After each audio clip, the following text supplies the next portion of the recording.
మైక్లో మాట్లాడే స్పీకర్ పెట్టు.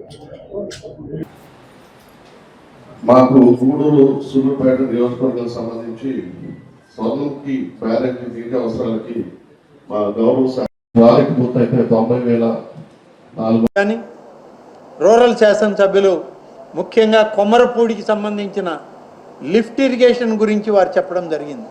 ఇది ప్రతి సమావేశంలో వస్తుంది. డిఆర్సీలో వస్తుంది, జడ్పీ జనరల్ బాడీలో వస్తుంది, ఐఐబిలో వస్తుంది.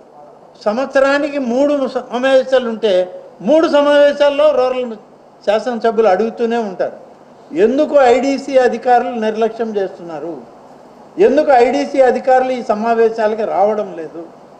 నేను దయచేసి జిల్లా కలెక్టర్ గారికి సూచించేది ఏంటంటే, ఐడీసీ అధికారులకి ఇక్కడ ఉన్న అధికారులు మన లెవెల్లో ఈ జిల్లా ప్రకాశం జిల్లా డివిజనల్ ఆఫీసర్లు ఉన్నారు, వాళ్ళకి మీరు మెమోలు ఇవ్వండి.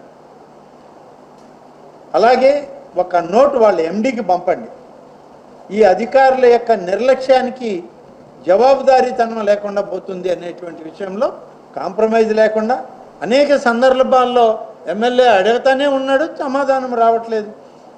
మనం సమాధానం రాని సమావేశంలో ఉండడానికి మనమేం ఖాళీగా లేము ఇక్కడ వచ్చి తమాషాలు చూడడానికి. సో సీరియస్గా తీసుకోండి. నేను కలెక్టర్ గారిని కూడా అడుగుతున్నా, ఇక్కడ ఆఫీసర్లందరికీ మెమోలు ఇవ్వండి. ఐడీసీ అధికారులు, ప్రకాశం జిల్లాలో ఎగ్జిక్యూటివ్ ఇంజనీర్ ఉన్నాడు, ఆయనకి మెమో ఇవ్వండి.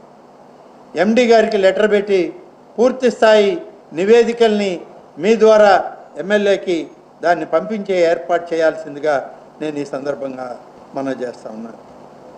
ఇక వాటర్ రెగ్యులేషన్ రేషియో గురించి చెప్పారు. 6.5 ఎకరాల 7 పెడతామా, లేకుంటే టీఎంసీకి 8,000 ఎకరాలు పెడతాం, ఇవన్నీ ఉన్నాయి. మీ అందరికీ బహుశా కొంతమంది కొత్త వాళ్ళు ఉండొచ్చేమో, కానీ మధుబాబు లాంటి వాడు, ఆయనకి అన్నీ తెలిసినవాడు, గతంలో నీటిపారుదల రంగంలో పనిచేసినటువంటి ఇప్పుడు డిస్ట్రిబ్యూటరీ చైర్మన్ ఆయన. 11,000 ఎకరాలను రేషియో పెట్టుకొని 2వ పంట పండించినటువంటి జిల్లా ఈ జిల్లా. అంత షార్టేజ్ ఆఫ్ వాటర్లో కూడా పంటలు పండించాం. ఇవాళ నీళ్లు ఉన్నాయి కాబట్టి 6,500 పెట్టండి, 7,000 పెట్టండి అంటే, అసలు ఒక టీఎంసీకి ఎన్ని వేల ఎకరాలు పండించాలనేటువంటి రేషియో కానీ తీసుకుంటే 8.5 మనం పెట్టాలి. 6.5కి ఎలా తగ్గిస్తాం? తగ్గించలేము. ఇవాళ కొత్త సర్క్యులర్ తీసుకొచ్చి కొత్త డిస్కషన్ పెట్టేటువంటి ప్రయత్నం చేయకూడదు.